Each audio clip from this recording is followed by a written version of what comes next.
What's up, my fellow Friday the 13th freaks? On this episode, we talk about some freaky Friday the 13th facts, a giant six-legged feline, Edgegrave Dave reviews Friday the 13th, Jason Lives, and much, much, much more. So let's go to camp.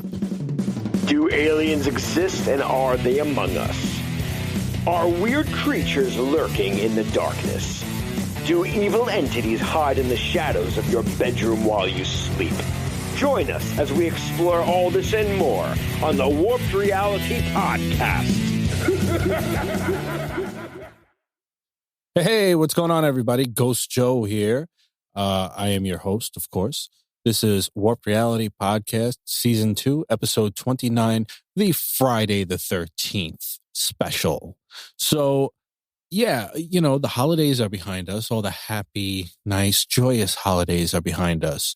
But other than Halloween, a paranormal and horror fans' other favorite holiday is Friday the 13th. And what's nice is that a lot of times we get more than one Friday the 13th throughout the year, which is quite great. I mean, there's nothing like watching an awesome horror movie on Friday the 13th. It's just amazing, especially if you watch a Friday the 13th on Friday the 13th, which is even better, right? So, yeah, with that being said, I have a great show for you guys tonight. Edgegrave has an awesome review of my first horror movie that I had ever seen, Friday the 13th, Part 6, Jason Lives. Amazing movie. And I have tons of facts for you guys and a great tiny terrifying tales. So you're going to love the show. And stay tuned. Let's get on with the show. So, as I said, you know, there's times when Friday the 13th does come around more than once a year, which is pretty awesome, right? But of course, you know, this date it's not really uncommon. You know, it's Friday and it's the 13th. Sometimes it even comes around 3 times a year. In fact, this is a cool fact. Any month that begins on a Sunday will have a Friday the 13th. So go ahead. You know, I'll wait. Go ahead. Check your calendar. Okay, you see? Was I right? Because I didn't really fact check that one. I guess I should have. Anyway, although this date is considered very unlucky, there really is no rhyme or reason for the fear. Some say it dates back to Christian belief or a centuries-old clerical era. A lot of hysteria began with a book entitled Friday the 13th by author Thomas Lawson, in which a stockbroker chooses that day to deliberately crash the stock market. So let me see if I could pronounce this one right. Let's check this one out. Triskaidekaphobia is the fear of Friday the 13th, and triskaidekaphobia is the fear of the number 13, which is, of course, more widespread. Many airlines, hospitals, and buildings even omit a 13th floor due to the superstition. Some notable birthdays on Friday the 13th include the master of suspense and horror himself. Alfred Hitchcock was actually born on Friday the 13th, which is pretty cool. Julia Louis-Dreyfus of Seinfeld, of course. Steve Buscemi, awesome actor. Fidel Castro, the very beautiful Kat Dennings, I love her. Darius Rucker, who many like to call Hootie, because he is the frontman of Hootie and the Blowfish. And this one is kind of fitting, that Mary Kate and Ashley Olsen were born on Friday the 13th. So, yeah. So, some notable deaths on Friday the 13th include Italian composer Gioacchino Rossini. Wait, hold on. Gioacchino Rossini. There you go. In 1868, stuntman Sam Patch in 1829, and rapper Tupac Shakur in 1996. Also, just this past year, Ted White, who actually played Jason Voorhees in the movie franchise of Friday the 13th, passed away on, you guessed it, on Friday, October 14th. Pretty close enough, right?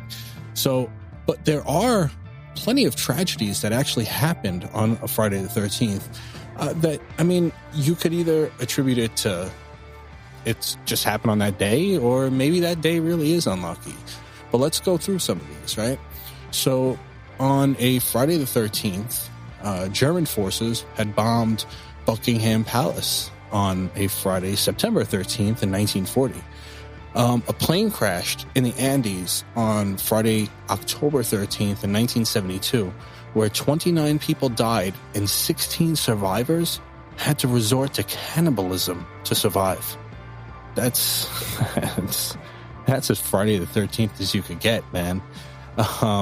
On Friday, June 13th, 1952, a Swedish flight disappeared while flying over the Baltic Sea, never to be seen again.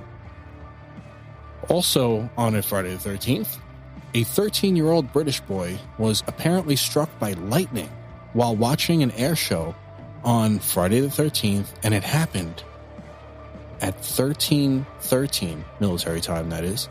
So that's a lot of 13s, man. And he actually survived that, which was, luck. That was cool. Very good. Anyway, the Costa Concordia sank into the ocean on January 13th, 2012. According to Vanity Fair, I don't know why I'm quoting Vanity Fair, but hey, what the hell? It became the largest passenger ship ever wrecked, with almost double the number of people on board than on the Titanic. 32 people died, and the captain was convicted of manslaughter in 2015. And on Friday, April 13th, 2029, there is supposed to be a huge asteroid that is predicted to come extremely close to Earth, originally suspected to hit us. I wonder if that's why NASA had run that test recently to see if they can destroy asteroids with a rocket. You wonder if maybe it's a test, but maybe it's a test for this situation that they're getting ready for. That's quite a possibility, So if you've had any crazy bad luck or good luck associated with Friday the 13th or the number 13, let me know about it. All right? Because I'm going to kick that 13's. All right, just let me know about it. Leave me a voicemail at 845-600-0744 or email me at ghostjoeny@gmail.com. All right, so now let's get on to some out-of-this-world news. So a UFO has people baffled as mysterious light in the sky vanishes in an instant. See, the bright light was spotted by residents above several districts of West Bengal, India, with footage being shared on Twitter, and it's showing a luminous object in the night sky. So the strange sighting was made on Thursday, December 15th, and people are unsure of what to make of it. The strange conical shapes, light looks like a torch's beam, but it's way too high in the sky, and the light appears from nowhere. As the Daily Star had reported this, at the beginning of the trail, there is a small glowing orb that resembles a meteorite or a reversed rocket launch, but witnesses said the light disappeared in an instant, ruling out both explanations. The sighting was made in West Bengal, India, and so far, people have been completely unable to explain it, with some now certain they've seen a UFO. One resident said, "It is very close," with another commenting, "Doesn't it look like a UFO? The light has vanished." Initially, officials were just as concerned and launched an investigation into what could have caused the phenomenon.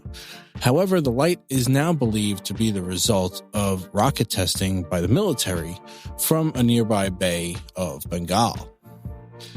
India TV reported that the object was likely an intercontinental ballistic missile known as the Agni 5, which is capable of speeds up to 3,100 miles per hour. The media outlet noted that the Indian military last tested the Agni 5 back in October 2021. See, that just sounds like a government, I don't want to say government cover-up, but, like a government lie, about this sighting. It just sounds like it's silly, like when you say that there's space trash and stuff. But it came weeks after an unexplained black ring was spotted in the sky above St. Sentosa, Singapore, in the evening, and that illuminated the city with a strange glow.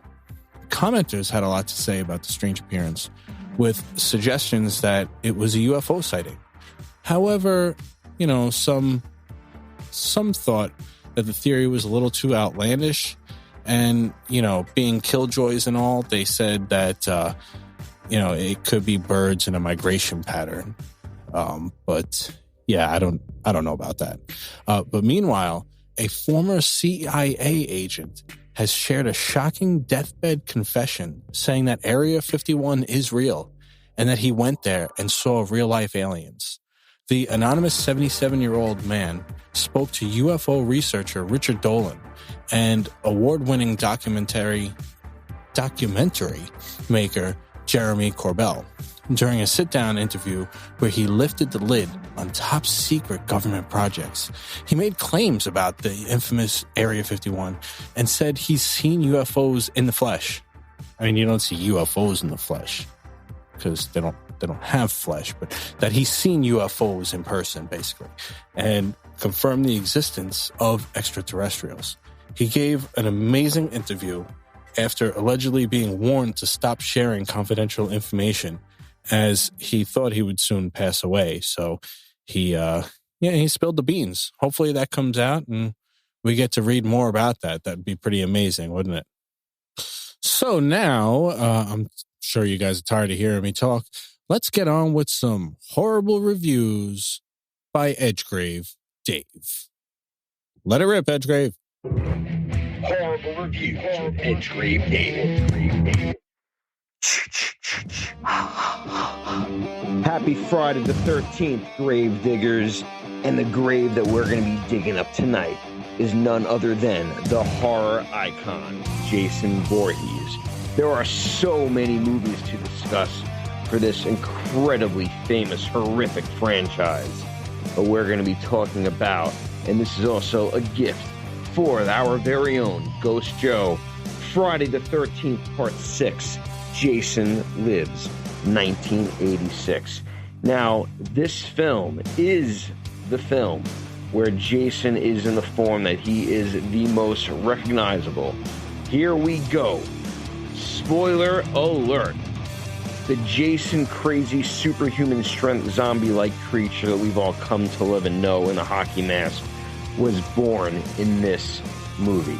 This is not to take away the other films that came before it, as this, sort of like Ghost Joe, is the first depiction of the character that I've actually ever seen myself when it was on TV. Back when movies were edited and you can see them on a late night, maybe 11 o'clock on a Saturday night or during Halloween season. This is the movie where kids were dressing up in droves in hockey masks with their machetes, with their bloody axes, you name it. They would be coming around the mountain when they come trick-or-treating. And the reason why I say this is his most recognizable form is because before this point, in the first 4 films that you do see Jason, he is more of a human character. He kind of gets hurt a little bit more easily. He's kind of stopped a little bit more easily. He still has his hockey mask, which he did get in Part 3. And by the way, that film was also shown in 3D in theaters, and in the box set that I do have, I still have the 3D glasses, and it is the way that I view that film of choice. But Corey Feldman, who did play a very young Tommy Jarvis in Part 4, the final chapter, did stop him. So in Part 5, they tried something a little different. Jason was dead. Jason was gone. And now a more grown-up Tommy Jarvis is sent to a mental facility, and he has some problems. They tried toying with the idea that he would take up the mantle as Jason, and ultimately, spoiler alert once again, unless if I didn't spoil it already, they had a different person that was doing the killing, looking like Jason. While that film, Friday the 13th Part 5, A New Beginning, made a lot of money, it didn't really please the fans as much, and it did alienate them, making it one of the worst entries by the fans in the entire series. I, for many different reasons, do enjoy that film nowadays, as looking at the different killings and things like that. But Part 6 really drove this home and brought it back really for the entire franchise. This film was written and directed by Tom McLaughlin, starring Tom Matthews as another version of Tommy Jarvis, Jennifer Cook and C.J. Graham as the unstoppable Jason Voorhees. This film has got it all. This film has a mix of a little bit of humor to it. It has some action. Some of the killings are just absolutely fantastic. Jason's look, the way that C.J. Graham did portray him as an almost militant look, with all different tools and weapons, the way that he walks. He even has a tool belt. He has gloves. He has very efficient ways of tracing and targeting his victims. There's a lot of old school horror, even Universal Studios elements in this movie. The way that he's brought back lightning strikes his freaking grave, and with that, he is brought back like an unstoppable zombie-like creature, as mentioned. The way that he moves, the way that the music is, I mean, it's done very, very well, and it was refreshing. Up until this point, you really didn't see Jason doing a lot of the killings. You would see the killings happen. Jason would usually show up at the end. There was a big chase, a big climax. Here, you actually get to see full-body Jason in just most about all of the scenes. And that's just fantastic. The way that the lines are delivered, there is some humor in this film that wasn't introduced before, where at this time in 1986, the slasher genre was full steam ahead. And you even have a character when they first see Jason, when they're driving down a road, says, "I've seen enough horror movies to know what not to do in a horror movie," basically. And Jason's right there. You have a lot of very interesting things. There's this one paintball match going on, a bunch of guys where one of them breaks a tree branch. I know that this is one of Ghost Joe's favorite scenes, and he's trying to put it back on. I mean, imagine breaking something like in a forest and, you know, just, I'm going to try to put that tree branch back on, and that's not going to work. You have somebody that gets killed, and you see their credit card kind of like floating out of their pocket while they try to even offer Jason money before he kills them. And I remember one of the behind the scenes on the DVD, one of those scenes that says, "Never leave home without it." That's what the director was actually going for. So C.J. Graham has an excellent depiction. I really like the story in this one, and rewatching the entire series recently, I would have to say that it's one of my absolute favorites too.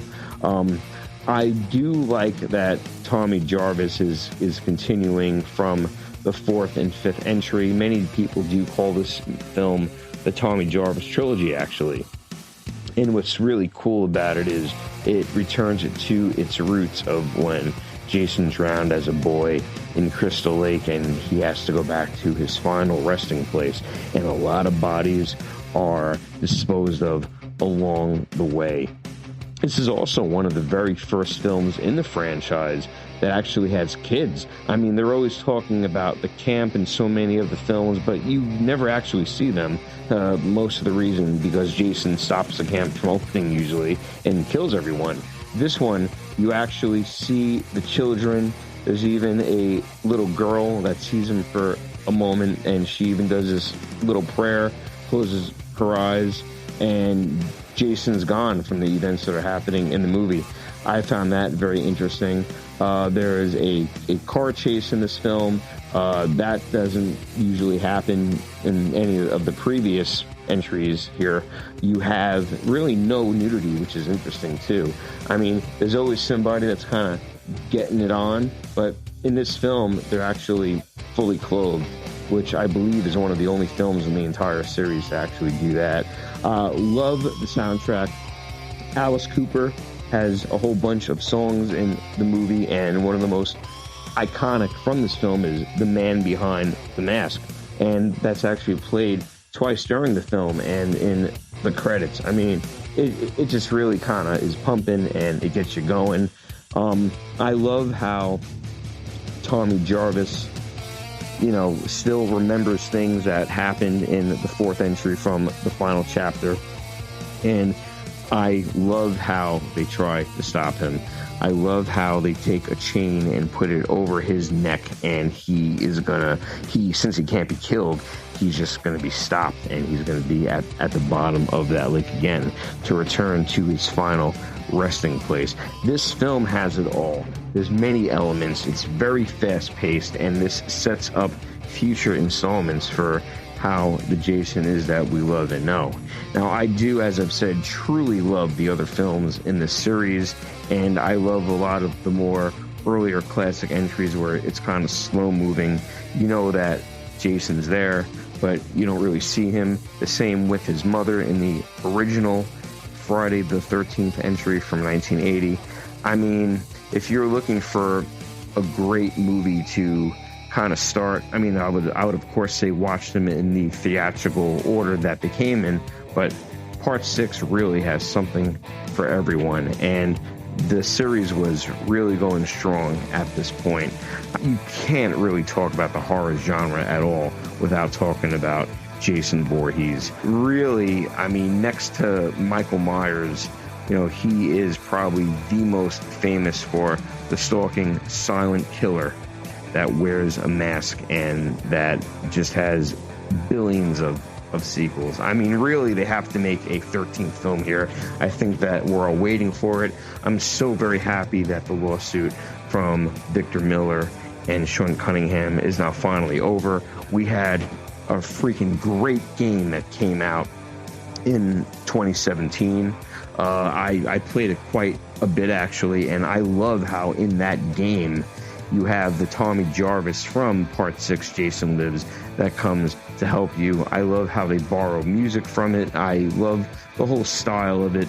And really, Jason Voorhees is one of my absolute favorite horror icons ever. So definitely check this out.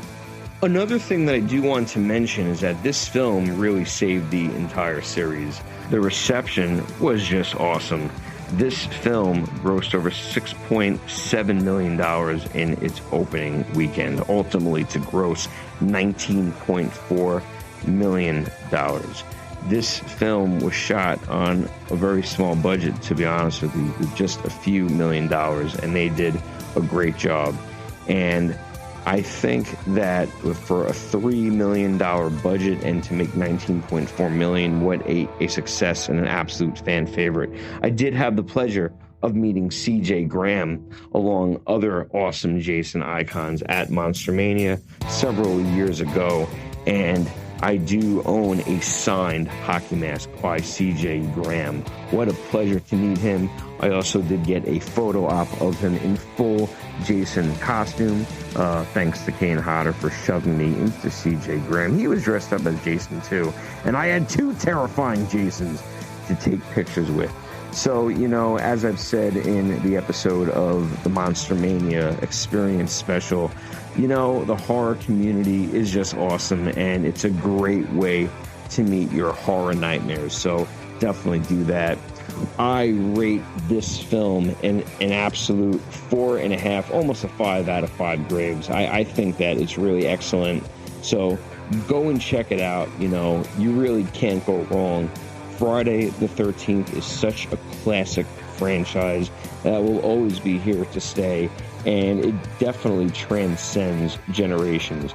I think you'll have people wanting to dress up as Jason probably as young as about 7 years old. At least I saw during this season's Halloween anyway, all the way through people that are in their late 40s, 50s. I mean, what's not to like? It's the luckiest day of the year, right? Well, go try your luck. Now back to you, Ghost Joe. Hey, thanks so much for that awesome review, Edgegrave. Very, very, very cool. Again, that is one of my favorite and my very first horror movie that I ever saw. So it definitely means a lot to me to hear about a homicidal guy that goes around killing people, a zombie homicidal guy. But I actually just recently found this out too. And I heard you do it in the beginning, and I had actually, you know, we had always thought it was but it's actually not. Did you know this? So it's actually it's actually Ki and Ma, M-A. And where this comes from is they wanted to figure out a way so when you're seeing through Jason's eyes in the, while the camera is showing Jason killing somebody, you're always seeing through his eyes. But they wanted to separate how he does it from, so it's him, right? So what they did was they came up with this and where it comes from is the very first movie where Jason's mom is, going crazy at the end and she's about to kill the main character. Spoiler alert, by the way. Sorry about that. And if you haven't seen that, for God's sakes, man, go see the first Friday the 13th. But what happens is she hears in her head, kill her, mommy, as Jason pretty much saying it in her head. So he came up with kick, ma. And they ran it through some effects stuff, and that's what it came out to be. So it's actually not which I thought it was as well. So very, very cool tidbit right there. And go and impress your friends with that one. All right, so now it's on to some I read it on Reddit. So this one's entitled My Very Real Ouija Board Experience, the Day I Met Zozo. Hi all, I've been a follower for a long time, but I am a first-time poster. This is going to be a long post, so I will just dive straight into it. It was the fall in the 8th grade. This experience was close to a decade ago, but I still remember this day like it was yesterday. It would be a night that would change me forever. My good friend at the time, David, had been using a homemade Ouija board at my friend Jared's house, just up the road. He wouldn't stop talking about it. Apparently, they had extended contact with a spirit named Yvonne. Remember this name, it's going to come back later. He went on and on about what happened, but I was very skeptical, yet kind of intrigued. I have always been fascinated by the paranormal. Some of my earliest memories are of me staying up late watching History Channel's Haunted History with my mom. After hearing him go on and on for what seemed like hours, he made plans to hang out the following Friday and purchase a real Ouija board. We purchased the board from a local record and occult bookstore for $19.99. I clearly remember the old man who ran this register warning us that this is not a toy and to be careful. We also joked around with an older couple, mid-30s. That's not old, you... Yeah. Anyway, and they made comments along the lines of, "Oh, your first Ouija board? That's a rite of passage." Still remember my first experience with demons. We laughed it off and went on our way. When we returned, we hunkered down in my basement. The plan was to order pizza, watch Insidious, great movie by the way, which just came out, and wait until 3 a.m. before we start the fun. This is already starting on a really, really bad note. Damn. All right. The pizza came and went, and we thoroughly enjoyed the movie, but we still had a few hours to burn.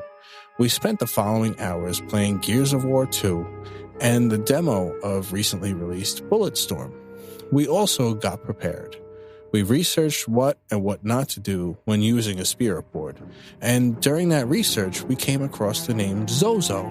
This is a name that will haunt me for the rest of my life. After what seemed like days, the time finally came. The witching hour. We were alone. The house was still. I think it's important to note my older brother was sleeping in the basement in a different room which he occupied. We gathered our materials, a few white candles, which we heard would attract more pleasant spirits. Across from my baptism, I cleared off the table and the board itself. I will admit I was already shaking uncontrollably, even though I was still skeptical at this point. I kept telling myself in my head, nothing is going to happen. This is all BS. I would be proven wrong in a matter of minutes. So it began. No light, except for the few tea candles we had lit around the board. We started by warming the board up, which we had heard about online. Ouija, Ouija, Ouija, we recited as we both moved the plastic optical piece around in circles. At this time, it seemed the room darkened. There was a strange sense of focus on the board. It was almost as if it was glowing. We asked our first question. Are there any spirits present? The plastic piece slowly crept to yes. I was dumbfounded. I kept asking him if he was moving it, but by the look on his face, I knew the answer. He wasn't. The first spirit we came in contact with was apparently an angry old man. He cursed at us and told us we were going to die. With more questions, we asked her? You said it was an angry old man. Increasingly got more angry. I knew this was for real now. You could feel it. The cold being sucked out of the room. You could just feel its presence. We both got freaked out and agreed to slam the cross on the board. In an instant, all was still. He was gone. I was done. If I wasn't shaking before, I was now. I wanted to put the box away, burn the effing thing, and forget about it. My friend pushed me to keep going. And at that, we both made one of the stupidest mistakes of my life.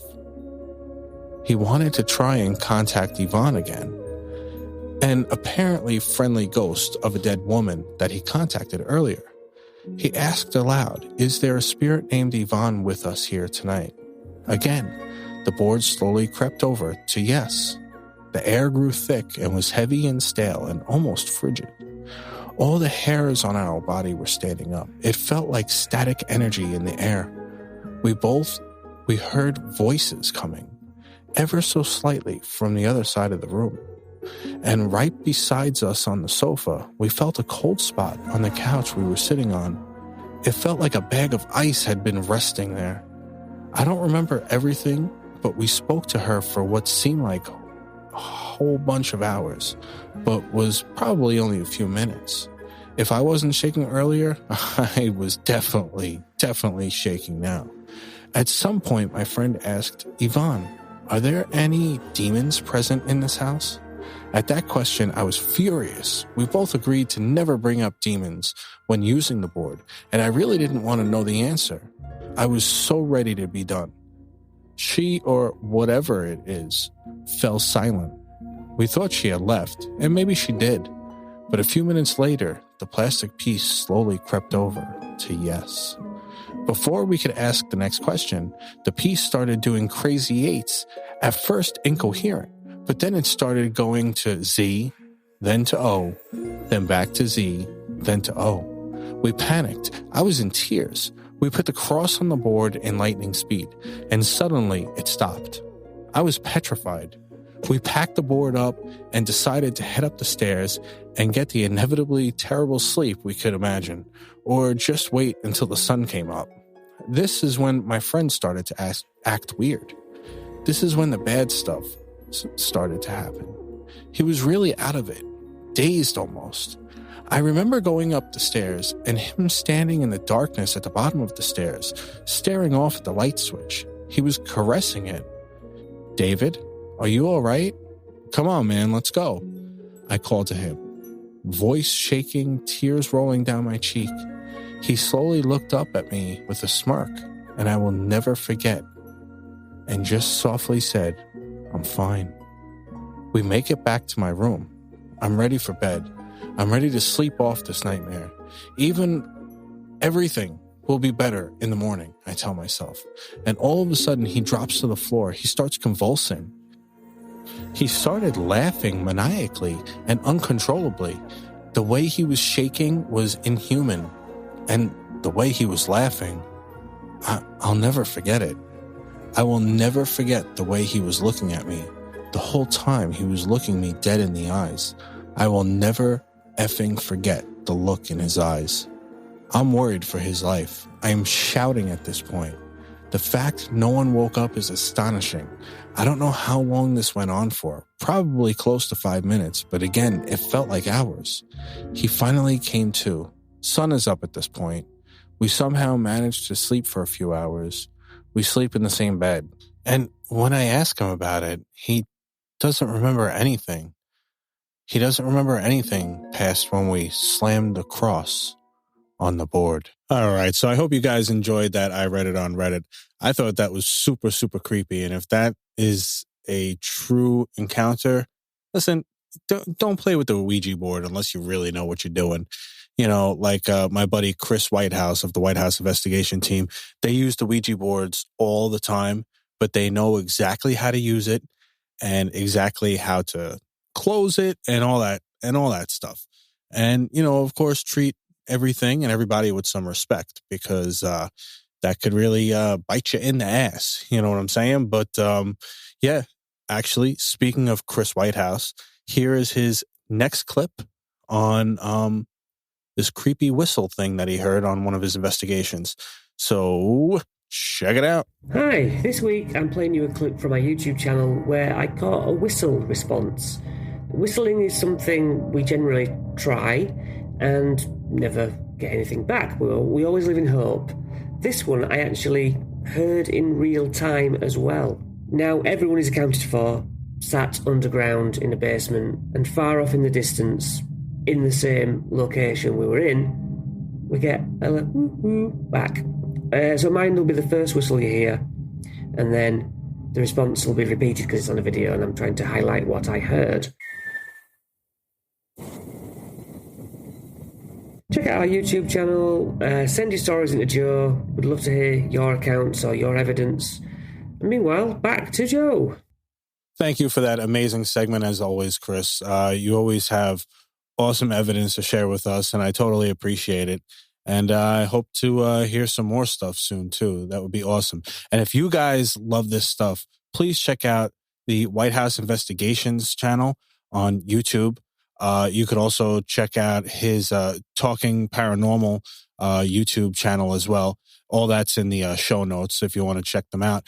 And he also, I know the holidays are over and past us, and maybe you don't have money right now, but it's only $8, people. Chris Whitehouse has an amazing book called Into the Darkness, Becoming a Ghost Hunter. So please, please, please, it's on Amazon. So get it on Amazon, or you could get it on the Kindle as well. So definitely check it out, guys. It's awesome. Chris Whitehouse is amazing, and his team is great as well. So definitely give them some love, because they're great, and they're great to me. So I appreciate them greatly, greatly, greatly, greatly. And so now we're going to take a trip to the Cryptid Zoo. So this week we're talking about the Wampus Cat. The Wampus Cat is described as a large mountain lion-looking feline with 6 legs, 4 for running like lightning and 2 for fighting. And it has a ball-like formation, seemingly of quills or spikes on the end of its tail. It's also believed to be somewhat amphibious, too. That's one tough kitty, isn't it? The lore of the animal comes from Cherokee mythology, and I'm going to read the origin right now from AppalachianHistory.net. So, one of the lores is that an evil demon called Iwa, the spirit of madness, had been terrorizing the village of Etowa, which is now North Carolina. The village shamans and war chiefs called for a meeting. The wise shamans told the war chiefs that sending the braves to hunt and kill the Iwa was surely going to be the end of the tribe, for the Iwa had terrible power to drive men mad with a glance. The war chiefs argued that the Iwa could no longer feast on the dreams of the Cherokee children, and that something must be done. Together, they agreed that their strongest brave would go alone and bring great honor to his family and tribe by killing the mad demon.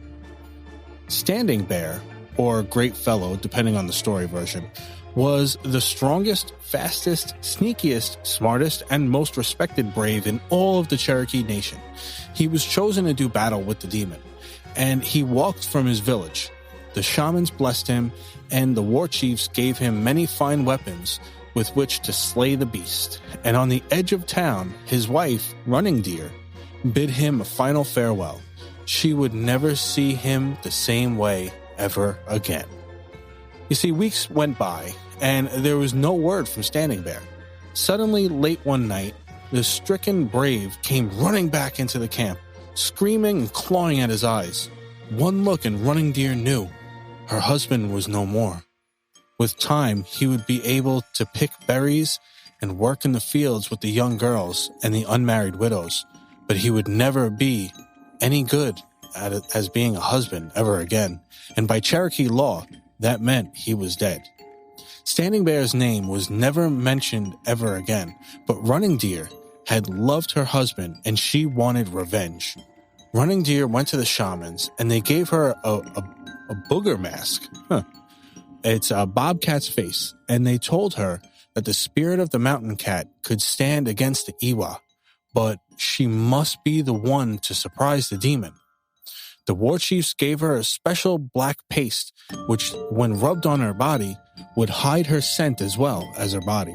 She kissed her former husband on the forehead, his blank eyes staring, and headed off to seek her revenge.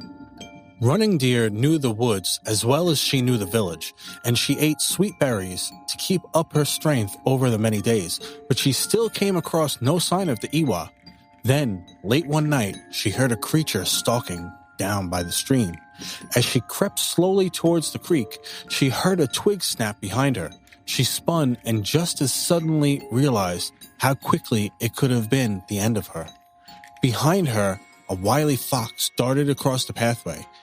If that had been the Iwa, I would be mad now, the widowed Cherokee woman thought to herself, and she continued toward the creek. At the edge of the creek, she saw footprints which did not belong there, and her former husband's breastplate lay at the edge of the water. As she followed the prints upstream, she saw the demon. Its hulking form lurched hideously over the water, drinking from the pristine mountain spring. The Iwa hadn't seen her. Running Deer crept even closer, and just as she felt she could bring herself no closer, she sprang. The Iwa spun and saw the cat spirit mask and began to tear at itself as the spirit of the mountain cat turned its powerful magic back on itself. The Iwa tumbled backward into the pool, and Running Deer immediately turned on her heel and ran as fast as she could back to the village, never once looking back. When she arrived home, she sang a song to herself, a quiet song, of grief for her husband, but also of joy for the demon's banishment. The shamans and war chiefs declared Running Deer the spirit talker and home protector. Some say the spirit of Running Deer inhabits the Wampus Cat, and that she continues her eternal mission of watching her tribe's lands to protect them and their peoples from the demons that hide in the dark and lost places of Tennessee. Another law of the Big Kitty is about a Cherokee woman who did not trust her husband. The woman's husband went out to hunt with his fellow warriors. Suspicious, the woman put on a mountain lion coat and went to spy on him. When she found out, the medicine man punished her by forcing her to wear the skin forever, transforming her spirit into the Wampus Cat. So this creature has been seen in many different states along the Appalachian Mountains. The majority of sightings have been in Tennessee. It's believed to be responsible for killing livestock in the southern areas of the Appalachians. The first reports came about in the early 19th century, and sightings continue to this day. A man named Willie McQuillan claims to have come face to face with the beast outside of his home when he was 9 years old. He described it as having jet black fur, glowing eyes, and it let out a high-pitched screeching hiss, which is said to be another trait of this magical shape-shifting pussy. Yeah. He had a similar encounter many years later at the same house. The Wampus Cat also lends its likeness to a bunch of schools in 4 different states, including Arkansas, Oklahoma, Texas, and Louisiana. Have you seen the Wampus Cat or any other cryptid? Let me know. You know the number. All right, so now guess what time it is, kiddies? It's the Haunted eBay segment. So the first item is called Haunted Paranormal $1 bill. It brings luck and fortune. It's going for $25, and it's shipping from Galion, Ohio. Since I was a child, I could communicate with the dead. I'm a practicing medium, but I communicate best with spirits who enter only certain types of vessels. I believe this is to be because of my close connection with dolls and teddy bears as a child. When I first realized I inherited this gift after many of these spirits began speaking to me. My mother murdered my father when I was just 4 years old, and I believe the first spirit to ever talk to me was another spirit who was with my father after he died, and it was trying to communicate to me for him. Ever since the day my father was murdered, I have searched for his spirit all across the country for over 20 years in hopes that someday I find the vessel he may have inhabited. Of course, that is if he ever inhabited or inhabits one at all. I will always hold that hope. However, because I can still communicate with these spirits, I like to communicate with them first. Then I find them a home with those who appreciate spirits as much as I do. I was recently contacted by a banker who chooses to remain anonymous by his own request. This man who contacted me was a very warm elderly gentleman who had heard about my abilities through a psychic he used to confer with routinely while alive. This man contacted me after he found out that he only had a few weeks to live. The man was a very kind person, and he believed in the paranormal tremendously. The man gave me $100 in $1 increments. The man said that his soul would inhabit these bills once he passed away, and advised me to share the wealth with 99 others, but to keep $1 for myself in the end. The man also advised me that each $1 bill would bring its owner a large sum of money if they never spent the bill and always kept it in their pocket until their large surprise sum of money came. Once the bill brings your surprise fortune, it must be handed to someone else for free anonymously so the man's spirit can continue to breed wealth for the others. In essence, the man truly wants it this way because this is his way of believing his soul never truly dies. You will be given a random $1 bill from the man himself before he died until all 99 are sold. The man told me to charge less than $30 per $1 bill to honor his memory, so I plan to keep my promise and do just as he requested. The man will grant her a fortune of my own once I have $1 left. Well, yeah, because you're charging $25 for each dollar, so that's pretty good money right there.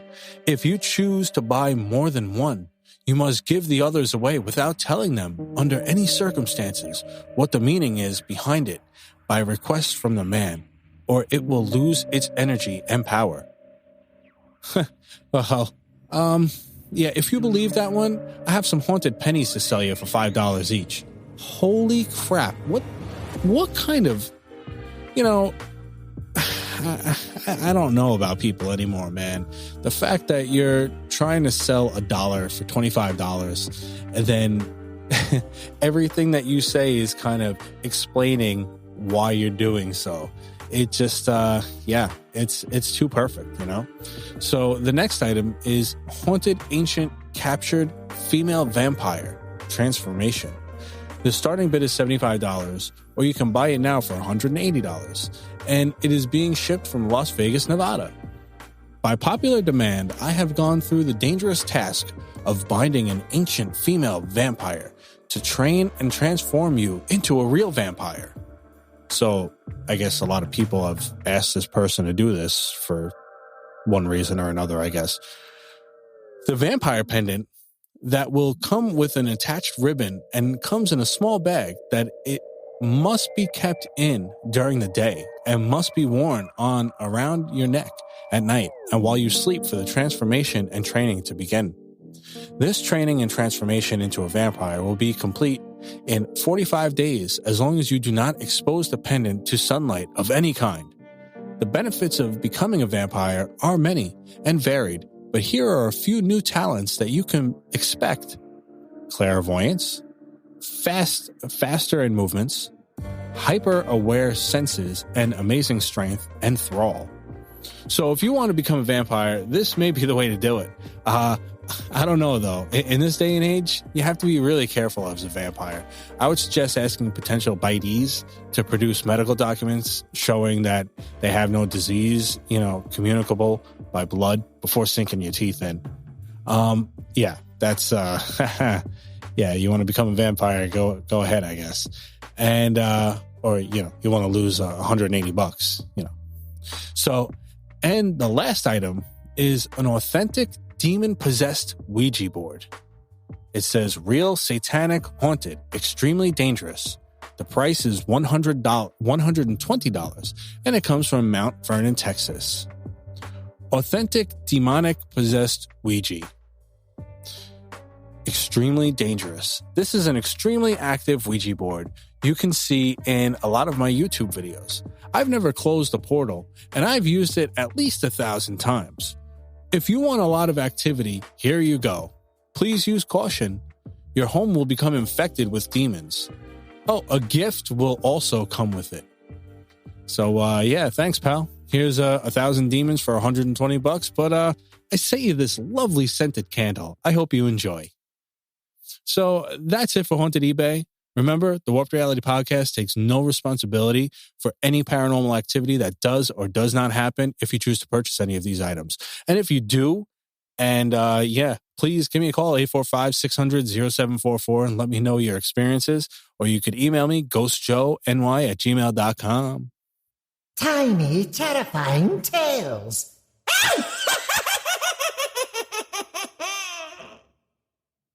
This one's entitled Friday the 13th, written and narrated by Ghost Joe.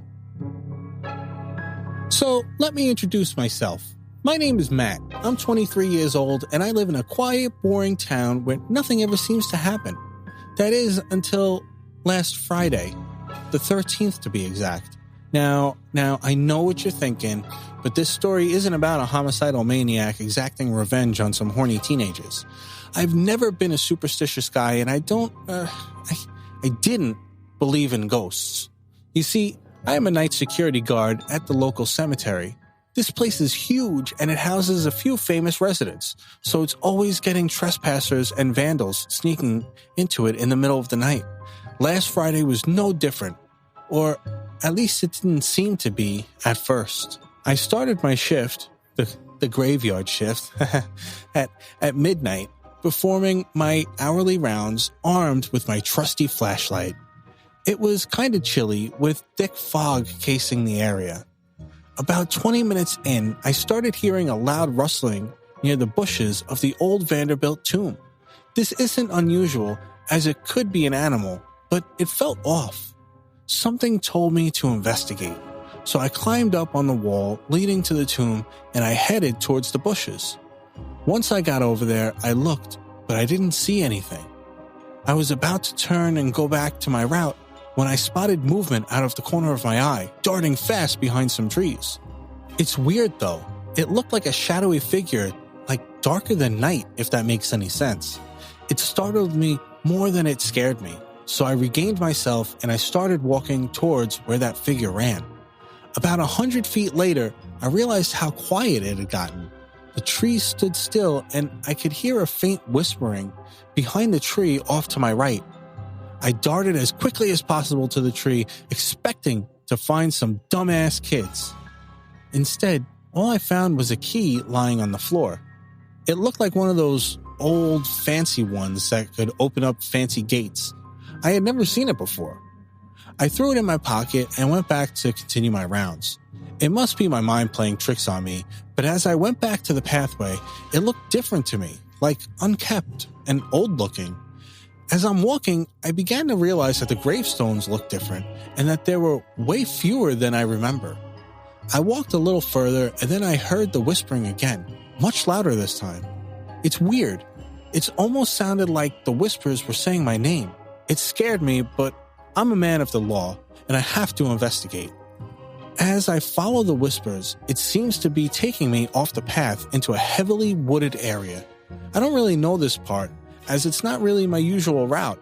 I go past some trees and into this clearing with a few gravestones and an old mausoleum.